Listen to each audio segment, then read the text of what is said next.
오늘 말씀 119편을 우리가 쭉 나누고 있는데요. 이 119편 176절까지에 있는 이 말씀, 이 시행에 무려 172개 구절, 172개 구절에 달하는 이 말씀에서 하나님의 법, 하나님의 말씀이 언급이 됩니다.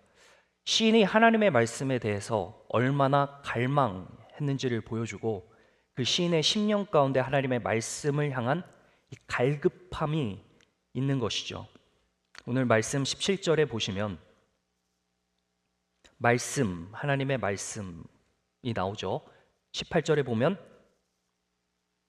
율법, 19절에는 계명, 20절에는 규례, 21절에도 나오고요. 22절에는 교훈, 23절에는 율례, 24절에는 증거들, 이 각각의 하나님의 말씀을 의미하는 여러 가지 각도로 이 하나님의 말씀이 얼마나 이 시인을 통해서 절절하게 흘러나오는지 우리가 살펴볼 수 있는 것입니다. 사랑하는 성도 여러분, 성도의 심령에는 하나님의 말씀에 대한 갈급함이 있어야 합니다. 하나님의 말씀을 갈망하는 것이 성도의 자세라는 것이죠. 그러나 환경은 녹록치 않습니다. 환경에는 우리 마음 가운데 늘 마귀가 가라지를 심습니다. 그래서 쭉정이가 자라나게 합니다. 오늘 본문 22절을 보실까요? 22절을 보시면 무엇이 나오나요? 비방과 멸시가 나옵니다. 지금 이 시인은 환난 중에 있습니다. 고통 중에 있습니다. 비방과 멸시를 받는 자리에 있습니다. 그래서 그가 어떻게 표현해요? 25절에 영혼이 진토가 되었다. 마치 죽음에 이르는 그러한 고통을 느끼고 있는 거예요. 그리고 26절에 가서는 영혼이 녹았다라고 이야기를 하고 있어요. 여러분, 이 녹는다는 표현이 무슨 말입니까? 이 얼음이 녹았을 때 물이 한 번에 왈칵 쏟아지는 것이 아니라 조금씩 뚝뚝 떨어지는 그러한 녹음이죠. 이 원어를 보면 이 지붕에 금이 가서 그 사이로 물이 조금씩 계속해서 흘러 내리는 것을 의미하고 있어요. 오랫동안 계속 흐르는 겁니다. 계속해서 오랫동안 오랜 시간 세월에 걸쳐서 우리 마음 가운데 늘 이 마귀의 공격이 주기적으로 쉴 새 없이 빈틈없이 계속해서 몰아칩니다. 새살이 돋기도 전에 상처난 곳에 또다시 상처가 나고 성난 곳이 덧나고, 그래서 그 상처가 흔히 되는 그러한 상황에 이르게 되는 그러한 우리의 일상이 바로 성도의 모습이라는 거죠. 오늘 이 시인은 하나님의 말씀에 대한 갈망함이 있을 수밖에 없는 이유인즉 바로 그 심령 가운데 공격이 있으므로 하나님을 찾는 그의 모습이 오늘 이 말씀을 통해 두드러지는 것입니다. 주의 택함받은 성도님들, 우리의 심령 가운데 공격이 있다 할지라도 하나님의 말씀을 구하는, 하나님의 말씀을 찾는, 그리고 말씀이 들려지는 그 자리에까지 나아가는 저와 여러분 되시기를 주님의 이름으로 축원합니다. 그러한 자가 되어야 합니다. 시편을 쭉 읽어보시면 119편에 이 화자가 어떠한 고난, 어떠한 생태계에서 지내는지를 우리에게 보여주고 있어요. 51절엔 교만한 자들이 조롱이 있습니다. 69절엔 교만한 자들이 거짓을 지어서 치려고 합니다. 그리고 교만한 자들이 85절에 해하려고 웅덩이를 팝니다. 다 속이는 거죠, 지금. 악인들이 멸하려고 호시탐탐 노립니다. 95절에 나와요. 악인들이 해하려고 올무를 놓습니다. 110절에 나와요. 이것이 우리들의 흔한 상황입니다. 함정에 빠지죠. 거짓의 소리에 흔들리죠. 그래서 우리들의 마음이 시시때때로 좌로나 우로나 흔들릴 때가 너무나 많습니다.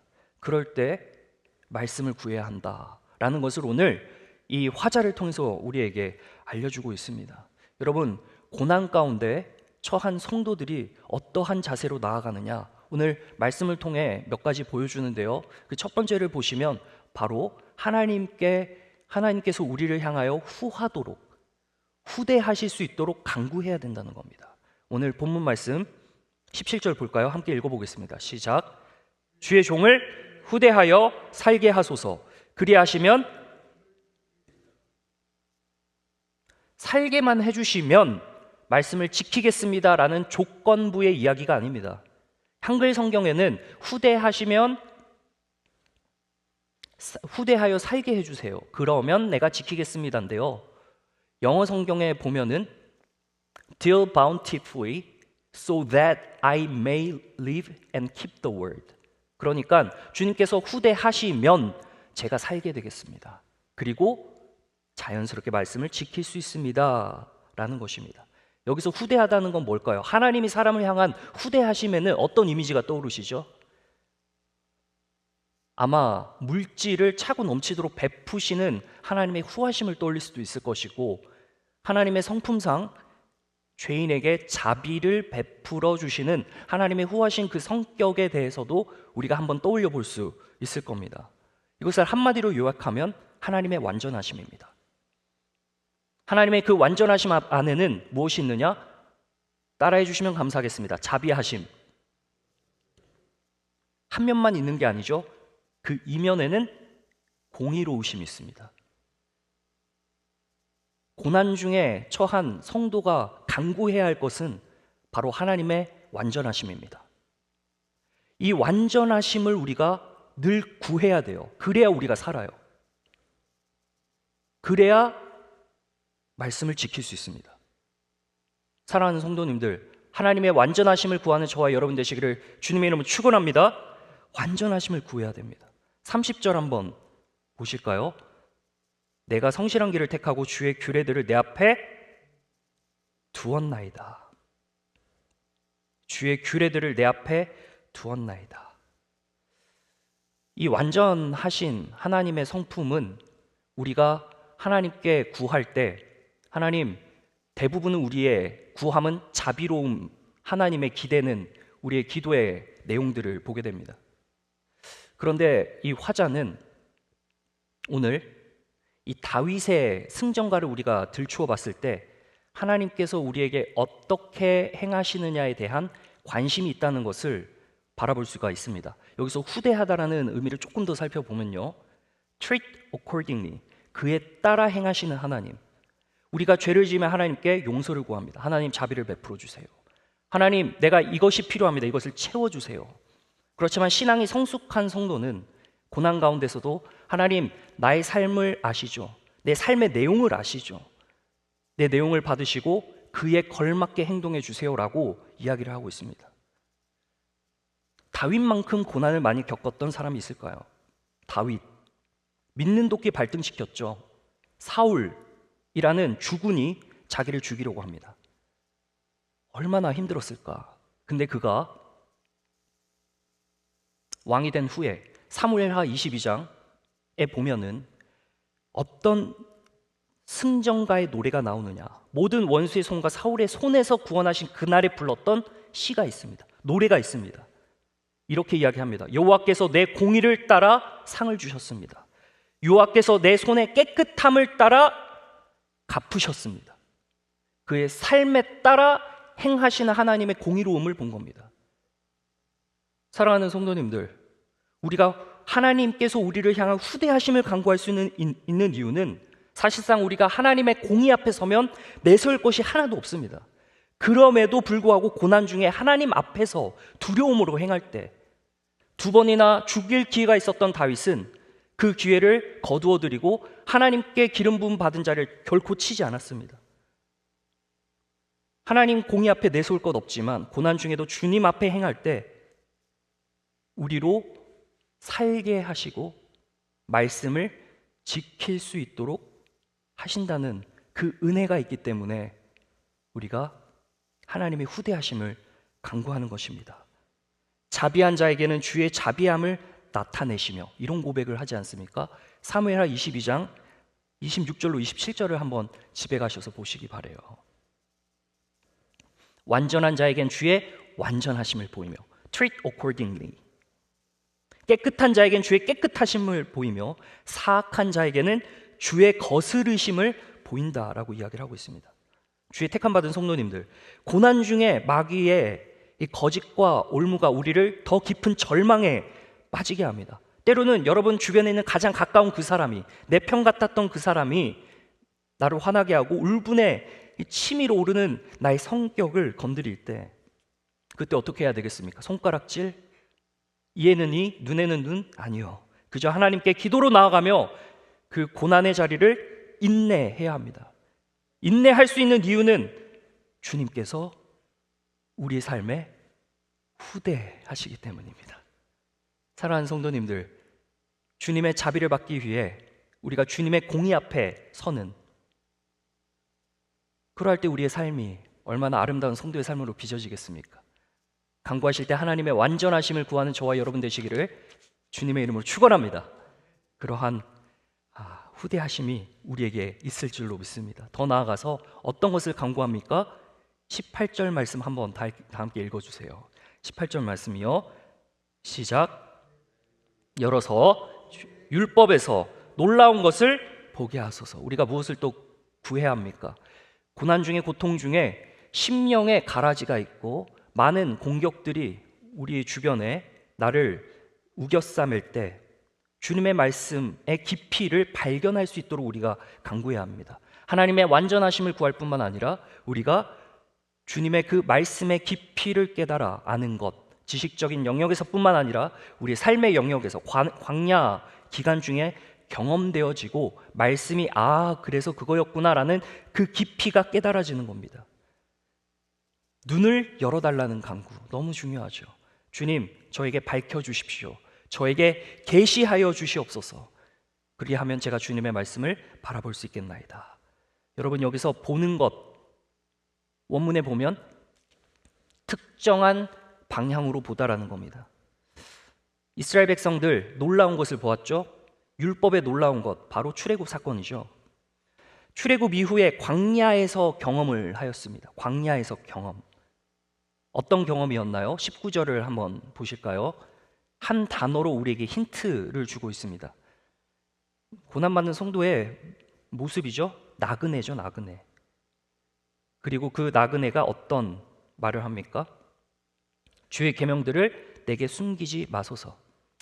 온실 속에 자란 화초가 아닌 광야 속에서 받는 시험, 우리 모두가 겪어내야 하고 이겨내야 하며 인내해야 할 아레나입니다. 그럼 말씀에 반응하면 하나님께서 자신의 계명을 숨기지 않으십니다. 사실상 이 시는 역설적인 의미죠. 자기가 숨는 겁니다. 우리가 이런 간구를 하지 않으면, 말씀의 깊이를 깨닫도록 구하지 않으면 어쩌면 하나님께서 계명을 숨기신다. 아니요, 우리가 숨는 거죠. 사람이 숨는 겁니다. 에덴 동산 중앙나무로 아담과 하와가 숨습니다. 그러나 우리가 하나님의 말씀 앞으로 나아가고 말씀의 깊이를 깨닫도록 정면 승부할 때, 마치 야곱이 씨름하듯, 하나님과 함께 씨름하듯 그 말씀의 빛 앞에 설 때 갈 길이 밝아지고 없던 길이 생겨나는 그러한 깨달음의 지평을 하나님께서 우리들을 통해 열어주신다는 사실을 믿어 의심치 않으시는 저와 여러분 되시기를 주님의 이름으로 축원합니다. 27절을 한번 읽어보겠습니다. 다 함께요, 시작. 나에게 주의 법도들의 길을 깨닫게 하여 주소서. 그리하시면 내가 작은 소리로 읊조리리이다. 얼마나 감격스러우면은 깨달음의 이후, 하나님 감사합니다, 그런 거였군요. 하나님, 이제 제가 이해했습니다, 그런 거였군요. 우리 여기 계신 성도님들의 삶에 그런 일들이 얼마나 무수하게 많이 일어났습니까? 바라기는 우리 다음 세대들이 하나님의 그 기이한 일들을 우리의 삶을 통해 교육되어지고 또 하나님을 바라볼 수 있는 그러한 교회 되기를 간절히 소망합니다. 광야에서는 말씀을 기다리는 것이 전부입니다. 그러한 환경을 고난이라고 부른다면 그것은 유익한 훈련이 되겠죠. 하나님의 말씀을 기다리다 보니 마음이 상할 정도로 사모하게 됩니다. 그 화자는 끝내 오늘 말씀에서 22절에 비방과 멸시를 내게서 떠나게 해달라고 마지막 간구를 합니다. 주님, 마귀의 공격에서 저를 보호해 주세요. 경멸이 있고 비방이 있고 세상 사람들의 비웃음이 있지만 30절과 31절의 말씀처럼 매달리고 그리고 성실함을 택하는 이 성도의 모습의 강구가 얼마나 아름다운지 말로 다 할 수가 없습니다. 다윗도 사무엘하 22장 48에서 49절까지 마지막 그가 결론을 맺을 때 그의 시에서 이렇게 노래합니다. 마지막으로 읽어드리겠습니다. 이 하나님이 나를 위하여 보복하셨다. 민족들이 내게 복종하게 하신다. 나를 원수들에서 이끌어내시며 나를 대적하는 자 위에 나를 높이셨다. 사랑하는 성도님들, 우리들의 고난의 삶을 간구로 메워 나아가시길 바랍니다. 하나님의 완전하심을 구하시고요. 하나님의 말씀 앞에 늘 내가 발견되어지고 노출되어져서 하나님의 그 말씀의 깊이를 깨달아 알고 그렇게 성실함을 택하여 살아갈 때 결국 하나님께서 우리를 신원하여 주신다는 사실을 믿어 의심치 않는 저와 여러분 되시기를 우리 주 예수 그리스도의 이름으로 간절히 축원합니다. 기도하겠습니다. 하나님 감사합니다.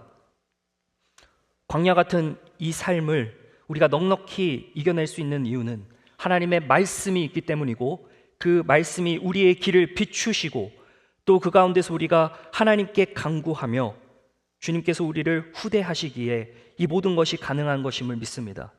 갈등과 고통 가운데 주님의 완전하심을 간구하며 그럴 때 내 영혼이 살고 말씀을 다시 한번 지켜낼 수 있는 그러한 우리 모두 될 수 있도록 주님께서 인도하여 주시옵소서. 감사를 드리며 주 예수 그리스도의 이름으로 기도합니다. 아멘.